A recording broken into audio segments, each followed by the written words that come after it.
a gente vai até São Cristóvão, onde a arte e a tradição dos pescadores e marisqueiras ganha destaque na exposição Pescadores. A mostra, em cartaz na Galeria Vesta Viana, é assinada pelo artista Uécio Grilo e revela, através de técnicas como a pirogravura, toda a força e a vivência das comunidades ribeirinhas. Vamos conferir? Roda! Obras que trazem sensações, emoções. A exposição Pescadores revela um olhar artístico sobre a vida do povo ribeirinho de São Cristóvão. Tudo isso partindo de uma memória afetiva. Em cartaz na Galeria Vesta Viana, a exposição Pescadores, do artista Uécio Grilo, celebra a força e a vivência dos pescadores e marisqueiras de São Cristóvão por meio de suas obras. Com técnicas como pirogravura e ambientações realistas, a mostra transporta ao público a rotina ribeirinha, destacando a resistência e o esforço desses trabalhadores. E por trás de toda essa sensibilidade artística está o Uécio Grilo, que vai nos contar um pouco de como surgiu essa ideia de uma exposição como essa que homenageia marisqueiros, pescadores. A ideia foi buscar, representar um pouco do que é a vida dos meus familiares. Como minha mãe viveu a vida inteira em São Cristóvão, os padrinhos dela são pescadores, são marisqueiras, e eu vivi muito nesse universo, eu resolvi que eu deveria, pelo menos, homenagear essas pessoas antes que elas não estivessem mais aqui. Porque hoje ele tem 89 anos, ele está muito debilitado, e aí eu pensei, antes que ele não esteja mais aqui, a gente precisa homenageá-los. Então foi da onde veio a ideia inicial, de criar essa exposição homenageando os pescadores e as marisqueiras aqui de São Cristóvão. Agora, o interessante também é entender que uma homenagem aos seus padrinhos, mas que acaba homenageando também uma população inteira. Justo. Inicialmente era uma homenagem aos meus parentes, só que depois se ampliou porque foi entendido que boa parte da comunidade de São Cristóvão, eles sobreviveram da pesca. Na década de 90, década de 80, essas pessoas pescavam e sustentavam suas famílias. E aí hoje a gente tem jovens que são descendentes desses homens e mulheres que trabalharam ali, na beira do rio, trazendo alimento para a mesa de seus pais. Bom, de vários elementos que a sua exposição coloca, e a gente pode dizer que é uma exposição imersiva, você pode citar alguns deles que você volta no tempo e lembra da sua infância?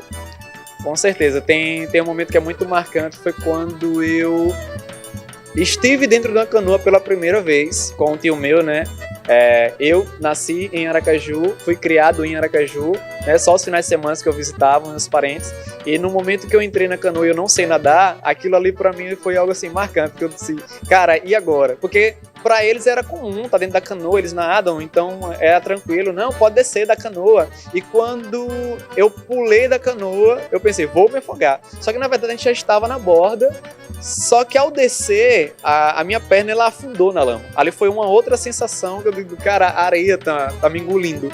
E ali foi um momento também único de eu entender assim, como é que funciona aquele ambiente, como é o bioma de manguezal. Isso foi também algo marcante na minha história.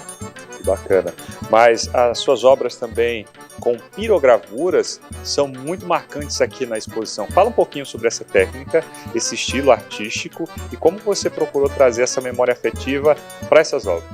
Pronto, perfeito. A pirogravura é uma técnica que ela ficou um pouco em esquecimento.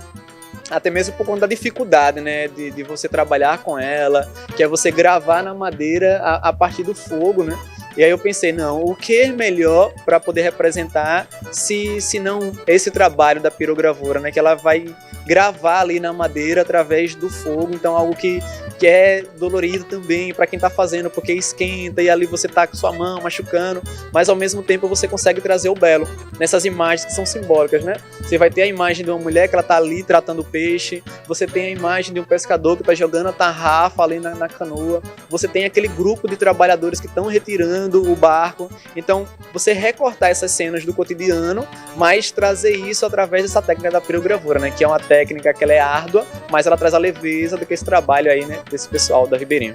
Se a gente fosse comparar a pirogravura com o dia a dia do ribeirinho, quais as semelhanças?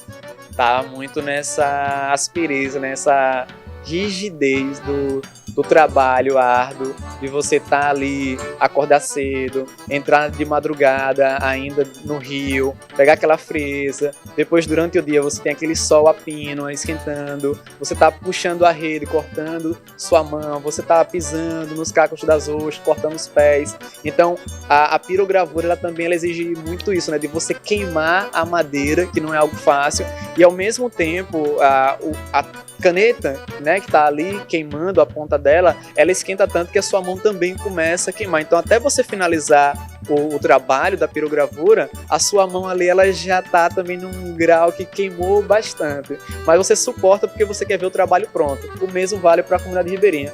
Suporta a dor porque precisa levar o alimento para casa.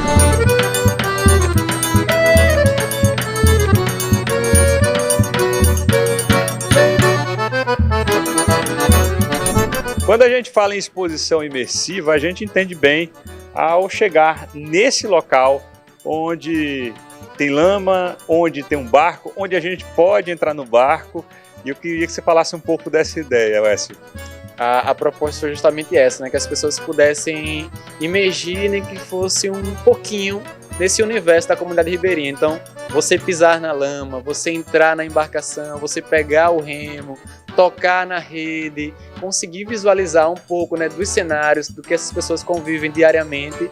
E aí você tem tudo isso ligado à questão olfativa, visual, da parede de taipa, você tem o som do rio que está passando dentro do espaço, para que quem entrasse nesse espaço conseguisse pelo menos se transladar um momento para entender assim, cara, então é isso, você está dentro da embarcação, você está cercado por esse espaço. Então a proposta foi justamente que o pessoal conseguisse imergir, nem que fosse por um instante, nesse universo. E olha só, ele falou sobre sons, falou sobre o aspecto do cheiro, e ao chegar aqui no barco, você se depara também com as fotografias, né? Ou seja, a linguagem artística também nesse sentido. Imagina só, você ver essas imagens e perceber que esse objeto que você está interagindo faz parte desse universo tão rico assim, que traz uma identidade tão bacana sobre o povo ribeirinho. Com certeza, a canoa ela é muito simbólica, né? A gente tem que parar para pensar que antes dos automóveis, né, rodoviários, a comunidade já tinha uma locomoção que era, por exemplo, dentro dos rios, né? Então você tem a canoa como esse transporte do qual levava e trazia muito do alimento antes mesmo do trem. Então você já tem isso que é muito simbólico, que é a canoa.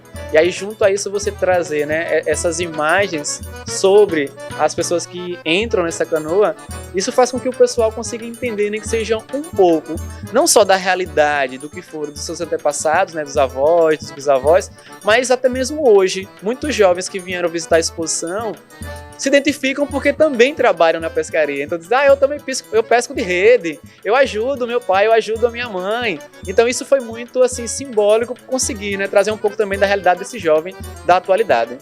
E o jovem também que muitas vezes consome o peixe, mas não sabe como ele é pescado, né? Perfeito, né? E aí eu não vou colocar nem só pro jovem, mas para o adulto de forma geral.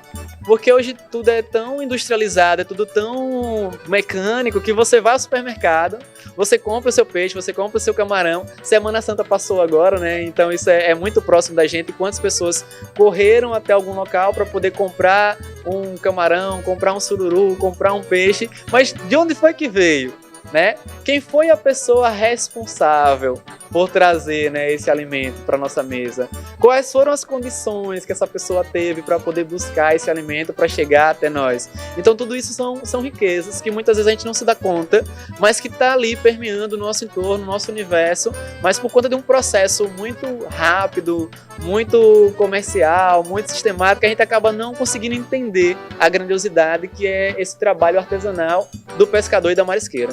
Bom, e na exposição também tem aqui uma parte com vários objetos que você trouxe e eles têm ali uma carga de identidade muito grande.